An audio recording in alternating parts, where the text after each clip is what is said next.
ব'লা কি কৰি আছ কি চিন্তা কৰি আছ ইমান দিন পূজাটো পালেহি নহয় এতিয়া কাপোৰ এযোৰ লাগিছিলে মোক কালি মানে মাতিয়ে 500 টকা দিলে কোনে বোলে পেণ্ট চোলা এযোৰ আনগে যা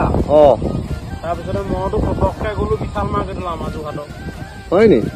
দৰ্জাখনত লিখা আছে ফুল বুলি মই দিলো ঠেলি দৰ্জাখন ফুল লগাও নহয় এতিয়া ডাঙৰ কামল নহয় তাৰপিছতে এতিয়া কি কৰিম চেঞ্চৰো বাজি গ'ল নহয় টুক টুককে হয় নেকি চিকিউৰিটি গাৰ্ড কেইডাল মোৰ ওচৰলৈ দৌৰি আহিছে ভাইটি কি কৰিলা মই কৈছিলো দাদা মই দৰ্জাখন ঠেলিছো বোলে তুমি বোলে ইংলিছ পঢ়িব জানা নে নাজানা মই ক'লো বোলো মোক পেণ্ট চোলা এযোৰ কিনিবলৈ আহিছো কি হয় ইংলিছ পঢ়িব লাগে তাৰপিছতে বৰ লাজ পালো নহয় কালি দৰ্জাখন খুলিব নাজানি তই বৰ গঞা দেই